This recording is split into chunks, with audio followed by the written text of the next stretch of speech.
so let's get started. Sorry for the technical delay. So it's my great pleasure to introduce Andrew Putnam. He's here from Microsoft Research. So he's a principal hardware development engineer at Microsoft Research and Azure Network. As most of us know, he's a co-founder of the Microsoft Catapult project. My students call him, it's the Putnam and et al. Paper.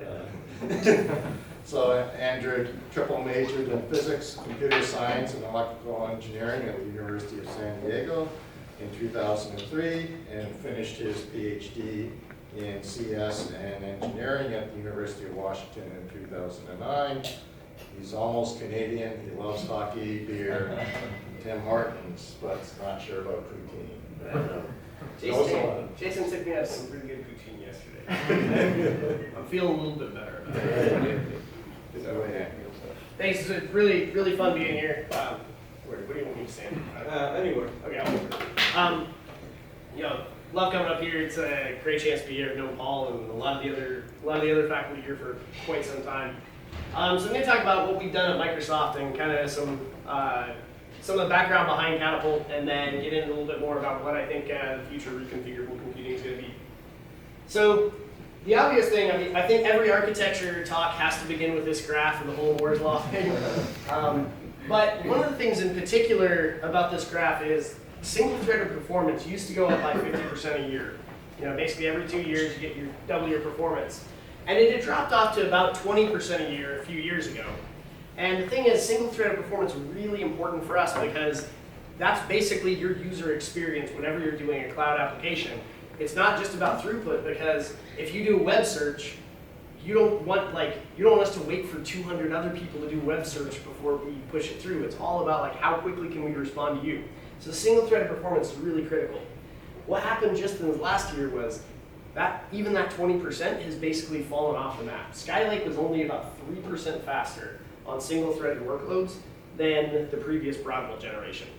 So that means if we want to double the number of users of any one of our services, that means doubling the number of machines. That's not a very economical way to scale things. So if we want twice the number of Xbox users, twice the number of machines, that's not a great thing for us. So there's one other scaling trend that's been kind of important. You can kind of see what's happened here is, Microsoft data centers, we have more than 1 million servers out there. So this is a huge number. We burn hundreds of megawatts. Even if nobody was using us, we're still spending $100 million on power. Here's a couple of the data centers. Although I took this picture here in 2016. I love this. This is Herbert Drive. This is actually Prison Road. We renamed it because there's like a women's prison right here. We renamed it just so the mailing address wouldn't be in Prison Road. So I took that picture in 2016. And this is in Boynton, Virginia. It's the first place where we put the servers. Just checked it about a month ago, and that's the data center now. So in 2 years, basically, that whole thing is now just this, and we've rebuilt all of that. And that's not an anomaly. If you look at what we were in 2013, that was kind of our data center footprint. 2014, 2015, we're adding more data centers. 2016, we're adding even more. 2017, we're adding more. We've doubled in size, essentially, the number of cores every single year for the past 5 years. You can kind of see that. Some of that is because the cloud's growing, but some of it is also because the only way to get more performance out of this is just throw more machines that way. If you actually look at us compared to some of the world's biggest supercomputers, every single one of these data centers is pretty much bigger than the world's biggest supercomputers, and we're stamping them out at an insane pace. So this is basically what's changed between 2012 and 2017 in terms of the cloud. The number of CPU cores in an average server like this, it's gone up, but only about 2x the number of cores as we had back in 2012. Storage, it's changed somewhat. Mostly the big difference here is we have SSDs, and that actually does have a big impact in the lifetime of the system, but overall, 9x bigger. The biggest change has really been in the network. So you went from a 1 gigabit network connection to now we're doing 40 gigabit, 50 gigabit, and soon to be 100 gigabit. One of the interesting things about this is actually really extending the lifetime of servers. because one, we've mostly gotten rid of the spinning hard disks. We're now almost entirely SSDs, and those are the most common thing to fail in servers. The other thing is because the network has gotten so much faster, we don't store the operating system on a hard disk. We just boot from the network.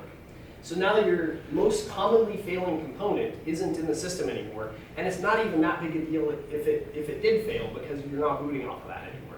So the lifetime of these servers used to be 3 years, but now, since they're not getting faster, parts aren't failing, these systems can last 4 years, 5 years, 6 years. Yeah. Plus, there's all kinds of other new fun things coming. Basically, there's a lot of data coming in, CPUs aren't really keeping up. So we've known for a long time, there's a graph quite a while ago, that if you need to get more performance out of your machines, you just need to specialize the silicon to whatever task you're running. And it's not just a little bit faster. Like CPUs are down there on the bottom left, but it's tens, hundreds, thousands of times, tens of thousands of times more efficient to compute with custom silicon than to use a CPU. So you have the dedicated ASICs up there kind of in the corner, and you have the CPUs down there. But there's this big area in the middle where there's something that's somewhat specialized. It's like really good for kind of accelerators. So CPUs, GPUs, DSPs, something in that order. So of course, what most people think is, well, if you're going to build an accelerator, why not use GPUs? Because those are the things that everybody uses for compute acceleration, right? Well, the biggest reason really is power.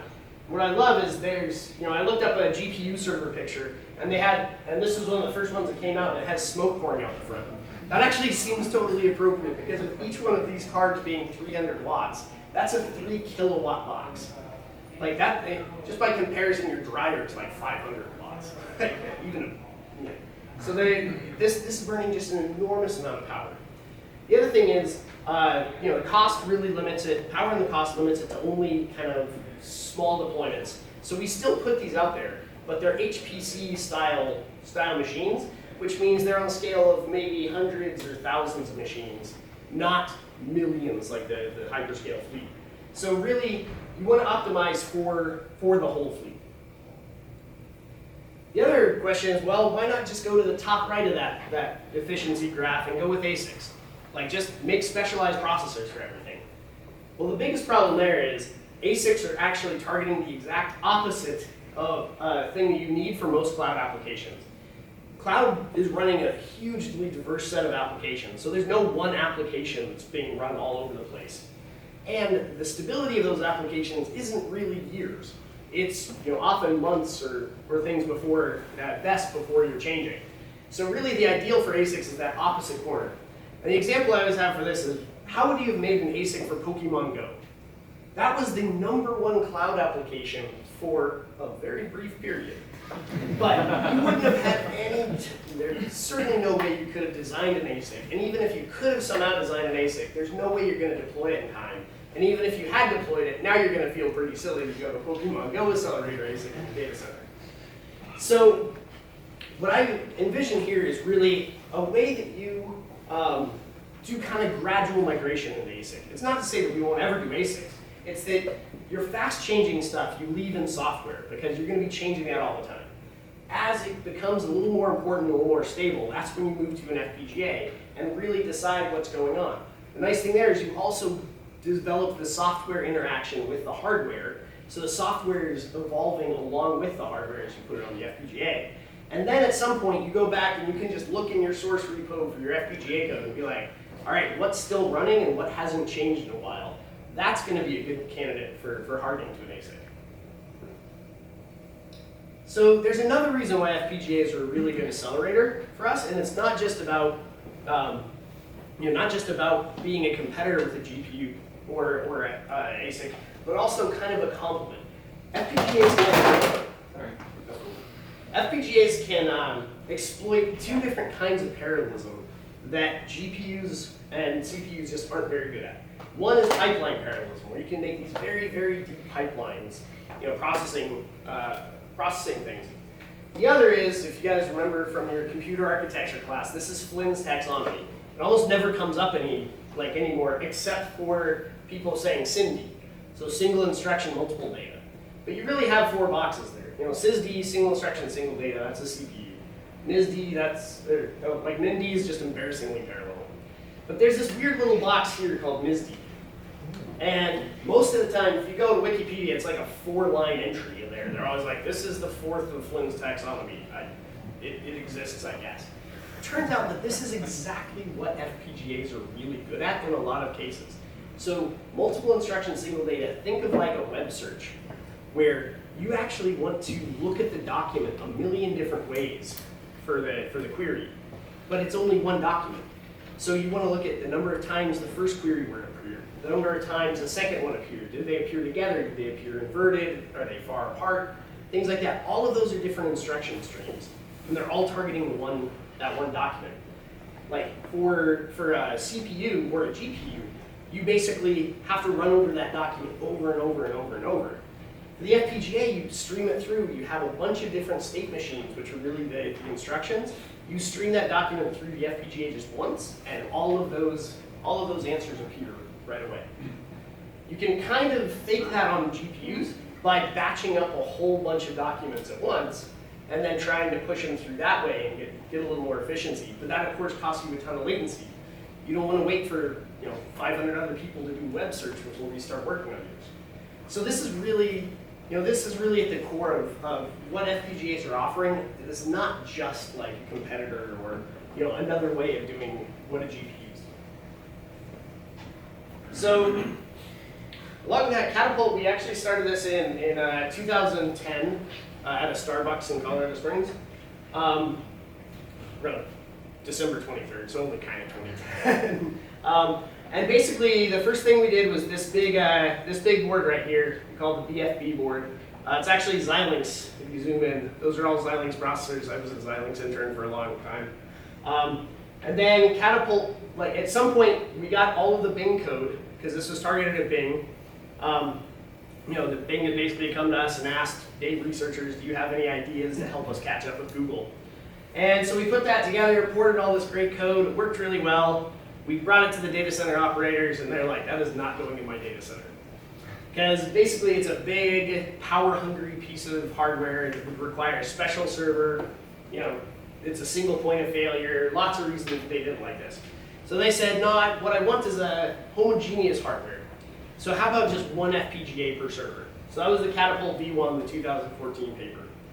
But then during that time, between 2012 and 2014, while Bing was the biggest consumer of machines in Microsoft, Azure had been growing at that 100% a year. And by 2014, they had basically equaled Bing. So there's no way anything was going in the data center without also being good for Azure. And at that point, the trajectory was clear, that Azure was going to be a lot bigger than Bing really soon. And so that led to the 2016 paper, the micro one, about Catapult V2 with a bump in the wire topology. Since then, we've done the search, we've done accelerated networking. This is the next generation RA10 board, and then we're doing a bunch of kind of AI tasks now. So the Catapult V2 is really the one that got deployed widely. And it's a bump in the wire topology, so basically you still have your standard network interface card. But instead of that attaching up to the top of rack switch, you run it into the FPGA first, and then the FPGA is what attaches to the network switch. So the very first thing a packet sees coming into the network is the FPGA, and the very last thing going out is the FPGA. So this is Pikes Peak. It's a mountain right next to where I grew up, and so we name all of our boards mountains. And then Story Peak is basically a general kind of card. We've been deploying these in every single server that Microsoft buys since about 2015. And so we are now one of the largest consumers, especially of high-end FPGAs. So the bump in the wire architecture really gives you kind of 3 ways to accelerate things. One, you still have a PCIe connection to the FPGA. So you can do kind of classic accelerator tasks, classic compute offload, where you're looking through your C code, trying to find some section that you could map onto an FPGA. Hop onto the FPGA, do that, hop back to your C code. You also have this connection through the NIC. And so that allows you to do a lot of things with network packets, especially things like deep packet inspection or software-defined networking. And then finally, you have this connection to tens, hundreds, thousands of other FPGAs directly. Basically, you're just a few hops away from an enormous number of other FPGAs. So you can kind of think of this as not just an FPGA or a series of FPGAs, but like one giant spherical FPGA, because you're only a few hops away from every other one. So now things that wouldn't fit on a single FPGA aren't that big a deal. You can spread them all over the place. So this is what it looks like in the actual server. This is the standard kind of workhorse server that we have. These are the Broadwell ones. You see the servers, hard disks. These are the SSDs, the CPUs, network interface card, and the byte speed card. The downside here is that the cold air goes from here to the back. So after you only get cooling air after it goes through the hard drives, the SSDs, across both CPUs and the NIC. So the cooling air here is 70 degrees C. So that's another reason why you can't use GPUs or something back here, because you'd be ejecting air that would melt these cables. So in the newest gen of servers, they're not quite as dense, mostly because we're not building data centers in the middle of Manhattan or Hong Kong things anymore. We're building them in places like Boynton, Virginia, and Des Moines, Iowa, and places with lots more space. So now the servers are getting bigger and it's not quite as bad. And so that's what it looks like on the front one. The big difference, you don't actually see the bump in the wire anymore because the NIC is on the FPGA board. And so the actual jumper cable that you saw from the previous thing is basically a PCB trace now. So when I say these are networked together, basically you have three stages of interconnect between them. If you're on the same top of rack switch, so if you're in the same rack, you can do round trip latencies from FPGA to FPGA at very tight latencies, about 2.8 microseconds. If you have an L1 switch, which means you're in the same row of machines, because we do things as 20 racks in a row, then you can get to hundreds of other FPGAs, several hundred of them, in about 7.7 microseconds round trip. But if you go to the L2, which is data center level switch, then you can get to tens of thousands to 100,000 FPGAs, still in about 16 to 21 microseconds. So you think of just how fast that is. The thing is, if you were to read a remote SSD, it's almost indistinguishable from reading your own at these kind of latencies. And so you, in a lot of ways, this enables you to get to so many machines in speeds that seem like you're on your own local machine. So it's extremely low latency, pretty similar to InfiniBand, and it is really a worldwide scale FPGA. So what have we been doing with it? I think the main first application we had was Bing, and we said we were able to do 2x faster at 2x the load. That was basically why Intel ended up buying Altera. But even more important than that was how little variance there is to the time that you process the query. Nobody actually cares about the average time that it takes to do many tasks in the data center. They care about the worst 1% to the worst 0.1%. Because nobody cares if they search for something and it came back faster than they expected. What they care about is when they search for it and the little spinning wheel of death goes and goes and goes. And so what happened here is this running. So here's the other major thing that we're doing with them. Like I said, you had to make Azure happy if you were going to get this out. And so what we've been doing is we call the software-defined networking. And the trick here is we're trying to get rid of virtualization overhead. One of the reasons people hate running in the cloud or on virtualized environments is it's slower to run in virtual machines than if you're running on bare hardware. Well, one of the major reasons it's slower is you keep having to call into the hypervisor. So let's say we have two VMs, 10.1.1.1 and 10.1.1.2. Those VMs could be on the same box, or one could be here in Toronto and another one in Virginia.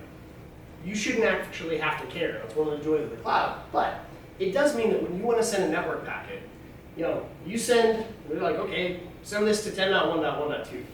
That calls into your guest OS. And then that guest OS calls into the hypervisor. The hypervisor then runs the software-defined networking stack, which is things like the software load balancer, all your access control lists, network address translation, your virtual networks, metering, goes through all of that stuff, and then we'll translate that packet and say like, okay, you're allowed to send, and your real address is 157.2.21, whatever. So you're over there. And this is a packet that will actually find its way to your virtual machine, and it has to go back the other direction every time. So the thing is, that's all your virtualization overhead. What's even more important, we didn't see coming, is these dotted red lines are exactly the places that Spectre and Meltdown attacks hit. So every time you hop that line, you're escalating privilege, which was already kind of an expensive operation, but now is even worse because they're sitting there and having to clear all of this other state to make sure that you don't have security leaks. And so what we're doing with the FPGA is there's a technology called SRIOV, Single Root I/O Virtualization. And so the idea behind that is you can map your virtual machines directly to the NIC, and then the NIC will take care of making sure each virtual machine gets its traffic parsed to it. So obviously this is a great technology because they're like, well, don't worry, the NIC will take care of everything. It can route everything to the virtual machines. Like, you don't even need to call into the hypervisor. Like, well, that's great. The problem is that virtual machine still, that gets rid of your virtualization overhead. That virtual machine still thinks it's 10.1.1.1. So when it sends a network packet, it sends one to 10.1.1.2. That address doesn't exist on the network. So the switch will just get confused and drop the packet. So we can get rid of the virtualization overhead, but that basically just disconnected everybody from the network, because now they can't talk to anybody. So it was just a technology we couldn't do much with. So of course what we've done is we do this bump in the wire design. So now we just put the FPGA in the way, and the VMs send their network packets, and they go to 10.1.1.1. But the FPGA intercepts the packet, runs that entire software-defined networking stack, and then sends it out to the network with the real address. It's basically the same thing on the way back. So now you've actually gotten rid of all of that virtualization overhead, but you're still sending network packets. And if you use something like DPDK, you can even eliminate that last little bit where you have the call into the guest OS, because you can use user mode processing. So basically, the FPGA allows you to run without any of the virtualization overhead, which you would otherwise spend on every single network packet you send. And so basically, what does that end up doing for us? Well, we end up with the highest throughput and lowest latency network in the cloud. So the blue lines are Azure with accelerated networking. The green is Google's, and the yellow is Amazon's. So you see we're much higher bandwidth than anything that they have, way lower latency. And especially when you get to the tail latencies, we're a whole lot more stable in terms of our total latency. And that's all thanks to the FPGA. So lowest latency, highest bandwidth network in the cloud. The thing is, the same approach works for storage. And basically, once you've done this for networking and storage, it's almost impossible to tell the difference between running on a virtual machine versus running on bare metal. So then the last thing we started working on a bunch is Project BrainWave. And so the main idea here is, well, you have these big neural networks, and this is for inference. And so you want to take these networks and kind of scale them into a surface. So the idea here is we take that, and if you're doing a traditional approach to this, you'll take your big neural network, you'll put all of that in DRAM. And then when you want to start fetching weights and things, pile the whole thing in DRAM, but then you're just stuck there waiting on DRAM to serve you things. A lot of the reason people love to benchmark CNNs is the convolutional neural networks. For every bit of data you pull out of DRAM, you get to use any time that piece of data is in the convolutional filter. So you pull it out once and you get to use it 9 times or 25 times, whatever. And so it doesn't look quite as bad on your memory bandwidth.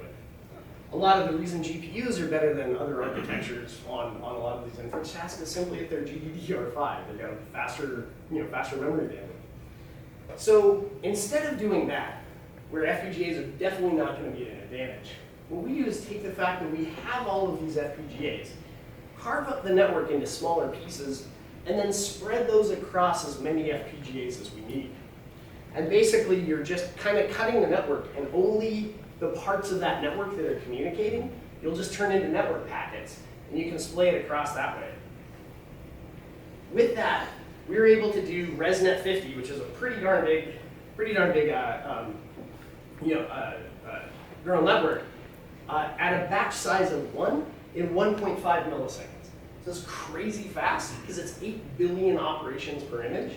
And the biggest thing about batch size of 1 is that's back to what people do when they want interactive things like web search.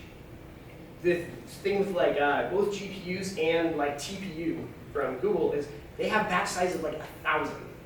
So they're very fast once you've batched up a whole bunch of work to do. But for most workloads, you really need a batch size of 1 if it's going to be interactive. And so that's what we've been able to do with the FPGA. Are any services really going to batch a single thing at a time, though? Or are they going to trade off? Like, you'd want to batch multiple user requests coming in at a time. Well, no, that's what I'm saying. Is like you don't want to do that because you want the latency. That gives you efficiency, but it messes you up. I mean, you'd be mad if you went to the grocery store and they wait for like 15 people to line up before they'll actually like serve a single person. That's kind of the worst. That's essentially what you're doing if you're batching things up. Like you're artificially making the people who are first wait for a whole bunch of other things to flow in. I mean, it's obviously fine. Like if you're doing it as background processing, like if you're doing this like for after you've crawled the web and you want to analyze all the images, that's fine because it's not really latency sensitive. But if you're actually serving users, no, that's kind of the opposite that you would do. 137 times faster than a big old Xeon. So, but there's a note of caution, not just for deep learning, but kind of in general. This guy, Gene Omdahl, computing pioneer and ruiner of accelerator dreams. So here's the actual graph breakdown of Bing ranking. One thing you'll notice here is there is no 90-10 rule. And this is typical of most cloud workloads. This is actually a bigger batch than most. You're going to see just a huge amount of different things that are taking 10% of the time, 12% of the time. So you can't just target one kernel and hope that everything's really going to work out. That's especially true in deep learning where, yes, the inference or yes, that piece is very important, but it's usually a small piece of a much bigger service. So even if you're producing some crazy results with your one chip, the fact that you can't just bank on that for the whole thing. For Bing, we were almost 1,000x faster on the piece that we were accelerating, but they still have to get the documents off of the SSD when they read it. That SSD read basically became the bottleneck immediately after we eliminated it from Bing. So we took something that was 1,000x faster, and overall we were 2x faster. So a lot of this has to come with how well do you integrate with the rest of your service. And one of the big things for us is we're not moving over to some specialized cluster of machines that do deep learning well, and then coming back to the virtual machines where the rest of the service is. We can do this on the machines that are all nearby by basically using the FPGAs that are local to there, and that's a whole lot faster. So one of the messages I wanted to lead with, you guys were guinea pigs for these slides, is that, man, it is a great time to be an FPGA or a computer architecture student. So even when Natalie and I were students, which wasn't that long ago, I swear, if you were a computer architecture student and you wanted to ship a line of RTL, you wanted your ideas to get out of the wild, it would be 3 years, 5 years, maybe 10 years before an idea in a paper that you published was going to be something that you could actually buy or see on a shelf. Now you can take it and within a week or so, you could code RTL, put it out on 10,000 machines, and see how it runs. And just iterate on your ideas on live traffic in live big services. That's something we never had the ability to do before that Catapult really allows you to do. And so there's all kinds of things where it's like, we're not writing a simulator to figure this out. We just code it up, put it out there, see what happens. So yeah, you can ship RTL in a matter of days. You get to do it on real applications. You don't have to spend your whole life in Simple Scalar or Symix or anything like that. And one of the other fun things is if you get if you get just one of your benchmarks to really succeed, because they're real applications, you're a huge winner. Like, you don't have to prove that it works on every single application. It's like, if you sped up SQL Server by 2x, there are people who are happy with you, even if that's the only one you did. The whole project here was started by people who were just recent grad students, just like you guys. Like, I was only a year out of school when I did Catapult. The two guys who I hired, who were kind of my right-hand men there, were right out of school, kind of CMU and UCSD. This wasn't like a ton of seasoned engineers who put this all together. This is people who are just like you. Although we definitely were standing on the shoulders of some giants who knew how to run 1,600 machines at a time. Like, that certainly wasn't us writing that code exactly. And then the cloud and the edge are really fundamental changes to the way computing is going. Like, that cloud is providing supercomputers, multiple supercomputers worth of computational power in every data center. We're stamping them out all over the place. You're really making this worldwide global cloud. And it's got FPGAs where architecture and FPGA students are going to be at the forefront of designing and using and really pushing that cloud to do things that have never been possible before. So one of the other things is, well, what's it like kind of developing for the cloud? What's it like doing this? And so there's, obviously when you're like, okay, well, who do you hire? I'm like, well, generally we hire people who are hardware designers or familiar with FPGAs and RTL code. But the thing is, actually coding for Catapult in the cloud is way different than writing a processor or something, or working with Intel. Trying to design a CPU. The thing is, there is no spec. The spec is what the customers want. And if you've ever worked with customers, they tend to change what they want all the time. And what that means is you can't get away with this idea of, well, there's a development team and there's a validation and verification team, and they talk via the spec. Because that spec isn't stable. So, and we've already gotten away in the software world from even having the idea of a dedicated tester. The developer is the tester. And so in a lot of ways, this is a little weird for some people who have worked in industry before, because they're like, well, where's my validation? Where's my verification? You're like, you know where it is? Put it out on the test cluster. Put your design out there for 10,000 machines.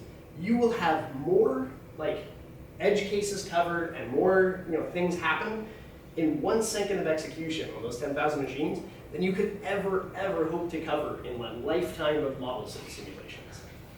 And so there's a certain level of yeah, you definitely gotta run your simulator, make sure your stuff isn't gonna break. But also, you gotta put it out there and see how that thing's actually gonna work. The agile programming really is kind of the norm. And scale deployment is very different from usual hardware environments. One other thing that's very different about how we deal with hardware is if you have a bug, you can't just stop it and be like, okay, sorry customers, I need to hook this up and open the JTAG chain and start poking around. You've actually you've potentially taken down Delta Airlines. They're not gonna wait for you to come fix your stuff. So what you have to do is build in resilience so that when you do hit something, you reboot, reconfigure, do whatever you can to get back up and running. What that means is you've wiped away what you would usually want as data to help you figure out what's happened. And so you have to design in a way where you're not a classical debugger, you're more like a crime scene investigator. Of things have been washed away, things have been cleaned up, but you have to go back over and see, well, what traces could have possibly led to the situation I was in. And so you have to build in things when your operating system crashes and it has a hex dump, you have to build that kind of stuff into your application so that you can come back and see if there's some way that you can replicate what happened. Just a very different kind of mindset. So, well, if hardware developers aren't perfect candidates for things, maybe software developers are. because the software developers already know about the cloud and agile programming and scaling things up and doing like post-mortem style debug. But they do kind of cringe at coding Verilog. Like, you're like, what do you mean you don't have types? You're like, oh, this is type, it's a wire register. And like, one other thing is that like that drives me completely nuts is our build tools actually error out if there's a warning in your compilation. It's like you should have no warnings in your code. The reference design for DRAM for Altera has 13.3 thousand warnings. So when we built on the system, they're like, your code failed, it has a warning. We're like, a warning? It has 117,000 warnings. We're like, well, how many critical ones? They're like, critical warnings? Like 43. It's about right. Like, this drives people nuts. So yeah, it's just completely nuts. So like compilation debugging isn't even close to like the level at which C code is, much less C#, Python, anything like that. So the software guys, like actually we have been pretty successful teaching some software people FPGAs, at least as successful as we've been teaching FPGA people how to deal with cloud and scale and things like that. So kind of fun. I'm not sure which one's harder. We've been successful at both, but we've also been, failing at both, I guess. The thing is, so obviously you're like, all right, well, if getting software people to use FPGAs is part of the key, because they already know the cloud scale and everything, why can't we just really start targeting more software developers and put a lot more effort there? But the thing is, the concepts behind like OpenCL, Lotto HLS, and some of those really aren't that new. Back even when I was in grad school, there were at least 21 different tools that were called C something or something C. There's Roxy, SAC, Handle C, Metron C, like just a ridiculous number. We're all targeting FPGAs and trying to do that. But what a lot of them are really doing is just making a data flow graph of the machine, and then hoping that there were enough resources to figure things out. And most of the time there wasn't. And most of the time they actually punted completely on memory. Like there's just no memory integration. You couldn't do anything that wasn't deterministic. So the integration with memory is really critical. I think one of the things you want to do if you're kind of approaching this, like approaching compiling higher level languages, is go back and look at the data flow architectures at CGRAs and Edge, where here Edge isn't like the cloud thing. It's explicit data flow graphic execution. So this is like the UT Austin TRIPS processor. One thing about that is basically like one of the things that make data flow. So do you guys know what data flow architectures are to some extent? So the idea like data flow is just the dual of the standard like CPU von Neumann architecture. Like normal CPUs, there's a little bit of data and you stream instructions by that data and it operates on a register file. Data flow is the opposite, where you have instructions that stay there and the data moves between the different instructions. So like you get an add instruction, it just waits for two numbers to come in and it sends the results down the line. Edge basically takes data flow, and one of the biggest problems with data flow is you can't speculate. Because once you've done your execution, you've sent it on, you don't know where that thing is gone. And so in a lot of ways, part of the reason that the CPUs have been so successful is they guess and don't get blocked by branches very often. Data flow could never do that. Well, Edge basically cuts data flow graphs into chunks, like 128 instruction chunks or something like that. And within that, it's fully parallel, fully data flow, so really, really fast. But across the different chunks, you have basically speculative execution. And so it's a really cool way to kind of divide things up, allow you to keep speculating, but also get a lot of the benefits of the parallelism from data flow. Another thing, most cloud workloads are data dependent and don't have nested loops.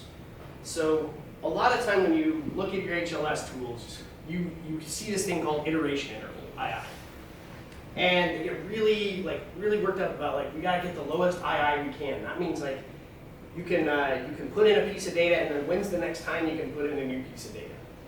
The problem is many cloud workloads are more data dependent. So it's like packet processing or XML parsing or something. The work you have to do depends on what data you got. And so there isn't such thing as an iteration interval, because you could end up spending quite a bit of time doing something depending on what the thing is. So either the tools basically have to guess worst case, in which case they waste a whole bunch of time, or like they just don't work.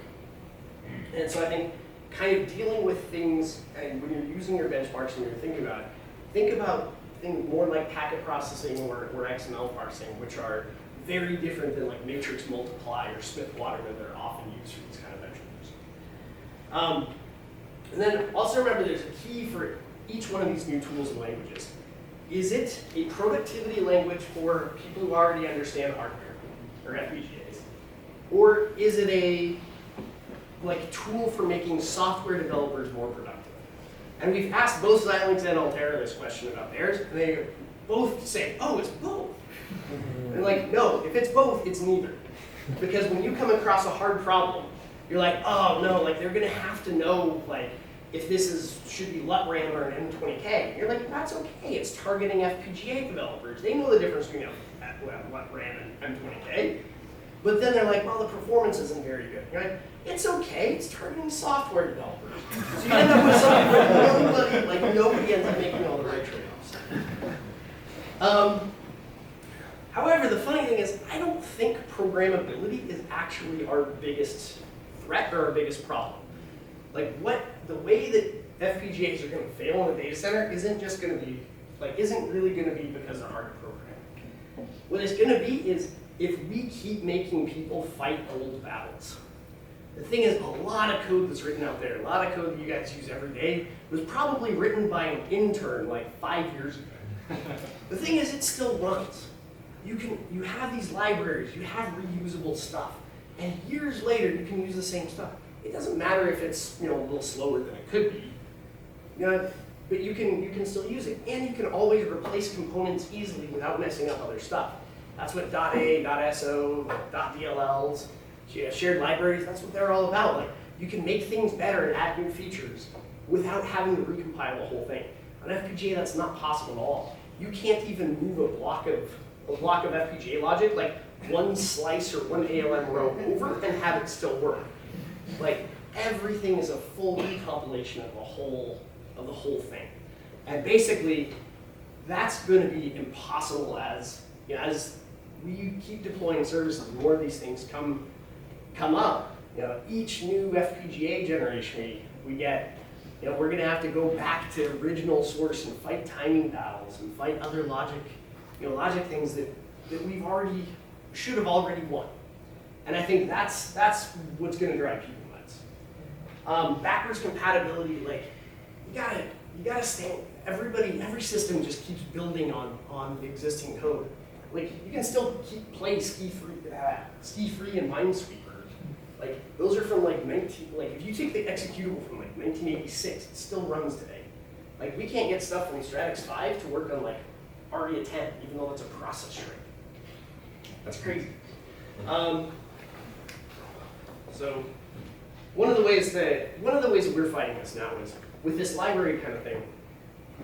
When we put things together, we like to decompose in what we call hardware microservices, which is basically we give an API to some common service, and it's across the network. And basically, you can reconfigure that all day and reconfigure other FPGAs. And as long as you keep that API the same, then you can basically treat that code as a library. So that's one approach. One approach we have to that, but it's certainly not complete. Yep. This is basically the last slide. So why will FPGAs win? Will it be performance? Will it be our stuff on AI and ML? No. I think one of the biggest problems customers have is that's the selection of machine types for Azure today. Azure's only a few years old. Amazon, pretty much the same thing. General purpose, compute optimized, memory optimized, accelerated computing, A1, T1, T3, M5, MS5, M4. You're like, oh my God. When people make virtual machines and when they make a service, they have to target all of these. if every time, as we get more and more towards specialized hardware, every time you're gonna like have to make a new SKU and a new machine type for anybody to be able to use that feature. That's gonna drive them nuts because now they've successfully deployed a service, they want one additional feature, and now they have to go to an entirely different machine type with a different pricing structure, with different whatever. And it's just gonna lead to constant churn as people try to keep their services alive just to get a few new features. The thing is with the FPGA, like developers don't want to spend time fighting old battles, but we can take new features and back them into old hardware. Especially, that's why I was pointing out earlier about the extending lifetime of some of these servers. Now that they're lasting 4 years, 5 years, 6 years, like they're gonna be around for a long time. You wanna push features back into old hardware. That's really the value that we're getting out of the FPGAs now, that I think is gonna be the critical thing to keeping the FPGAs in the cloud for a long time.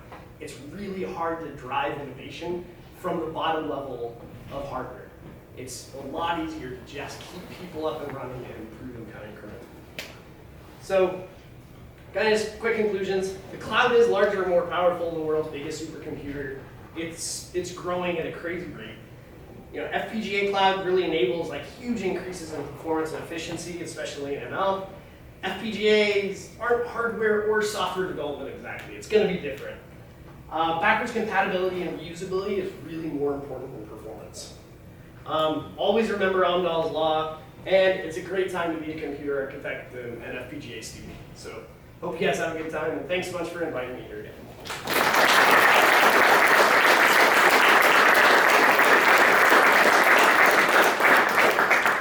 Yeah, are there students trying to get in? I don't think so. Not yet? Then we can do some questions. So are there any plans for, let's say I'm an average Joe user, create an Azure account, can I go and rent one of your FPGA-enabled machines and use the FPGA for whatever I want, my own bitstream, or do I have to go through one of your applications to do? So right now it's going through our application. Right. I mean, Amazon has theirs where you can rent it. And the big problem there has really been that like, they even partnered with other people who are like, well, let's put a layer on top of it and then the customers will come. The problem is like most of those people, it's still a long way between what they're doing and an actual like customer's money. And so what's happening is like, you'll have a Memcached accelerator or a regular expression engine or something like that. And they code it in the FPGA and they're like, okay, well now it does regular expressions. You're like, that's not what a customer is paying for. Like the customer will pay for completely different things. And so there's more and more layers that have to be layered on top of that. Problem is, of course, now you have like 5 people involved in this big layer before you've actually gotten any money, and everybody wants a cut of that money, and nobody really knows how to do that. They don't know how to take other people's code and integrate it into theirs. Like, it's just a giant mess. So what we've mostly been doing is we have a lot of first-party workloads, which is something Amazon doesn't really have. Like we have Xbox Live, we have Skype, we have Bing, we have all these other crazy things. So what we're spending most of our time doing is finding ways to make them happy, and then usually if you've made them happy, then it can translate to a service that you can offer to third parties. And so like we do this for like things like database acceleration, where like people will pay for databases. Well, if you can make a database accelerator, or they'll pay for inference or something like that, then you're directly getting to a customer to a service they care about. But actually like releasing the raw FPGAs, mostly we just do that through the academic program because we didn't expect to make money from the academics anyway. How do you handle heterogeneous like load balancing? Donate it. Like you can donate your FPGA to global pool if you don't need it for something you're doing independently. So like Bing does this because their selection side doesn't really use the FPGAs at all, but their ranking side uses way more FPGAs than they have CPUs. And so they just donate the selection servers, FPGAs, and configure those to get used via the network. And then the local machine doesn't really pay attention to the FPGA at all. It's just donating a little bit of power. FPGAs also support dynamic partial reconfiguration. Is that also something that you're looking into? Yeah, absolutely. But like the biggest deployment of these things is Stratix 5, and their partial reconfiguration was just like pretty bad. So, but basically, like as the FPGAs get bigger, yeah, the real advantage of doing that is right now, if we want to service the FPGA, you actually take down the network, which is kind of annoying to a lot of customers. And with partial reconfiguration, you can keep the network up and running while you do your reconfig. And so yeah, it's a pretty important thing. The thing that really stinks is the shell has to be really stable to get partial reconfiguration to work well, because every time they update the shell, you have to redo your floor plan and everything, and you have to everybody has to recompile for the new thing, and they don't allow like mixing of different versions of things like that, and that's a real hassle for us, because it's not like Altera and Xilinx have kept their shell stable. Like every new revision of their tools, they're like, and we also tweaked some things in the DRAM controller and tweaked some things in PCIe. Like, sweet, now everybody has to recompile if I take this. So it still has some work to do before it's really hit. When you donate your FPGA resources to other parts of the cloud, how do you do that, given that the FPGA is also providing your network interface? Is the basic network interface functionality built into the shell, so that's always there, or do you have some multi-tenancy so that you can get your extra network features plus donate the rest? So, the network interface is always there, but in the case of Bing, like they have control over the whole FPGA. So in that sense, they basically just pass all the network traffic through to the blade that's headed towards the blade. But then we use a different network protocol between the FPGAs. So the FPGA always knows when traffic is destined for it versus destined for the CPU. So basically, it'll use the network, and the individual machine won't even know that we're sending these like phantom packets because it never gets to see them, and we're pulling those phantom packets back off before it ever gets to see those either. So basically, it works out. And that base functionality is in shell, so it's sort of like a limited form of multi-tenancy. Like you can always count on that being there, and then put in any role you want. Yeah. From the cost angle, have you guys looked at, for example, for your big search, can you sort of reduce the number of servers because the FPGAs can service that much more? Or likewise, if you're saving energy, at what point do these things sort of pay for themselves? So they borderline do pay for themselves, especially on the Azure side. So we actually give away the FPGAs for free for accelerated networking, because with that lower virtualization overhead, we're not running the hypervisor, which means we have more CPU cores to sell people. And that's how you make money in the cloud, is selling CPU cores. So we actually enable that stuff for free. So you get a faster network, and we get more cores to go sell. The whole messaging about we could do Bing in half the number of servers was a big reason why Intel was kind of nervous about that being a message, because that's not something your shareholders want to hear. But luckily for them, like Bing has never like taken their ball and gone home. They're like, well, we could do it at half the number of servers, or we could do twice as much stuff, and it almost always ends up in the twice as much stuff. So I'd say the FPGAs, they pretty much do pay for themselves. I mean, the hard part is at the list price of $7,000. I don't know how we afford this.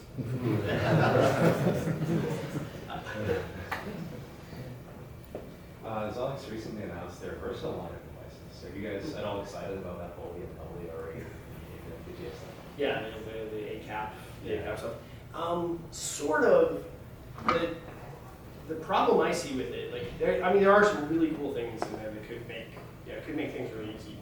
The problem is, unless you're pretty certain features are going to be there in every future generation of that FPGA, it can be a real pain to use those, because you're going to have to support many generations of FPGA like logic in the cloud at a time, and so the more different you make each generation, the harder it's going to be for the same people to support all of those roles. So, like with the hardened knock on there, you're like, that's great, but we're still going to have to write all the code to work without that thing. And now it's just stuff we have to write to work with that thing. So in a way, it makes it easier, but it's not like we can back that hardened knock in the previous generation of stuff.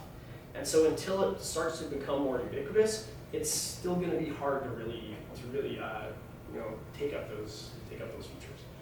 So good, like we don't mind, but it's not really a huge game changer for us. Okay, great. Speaker.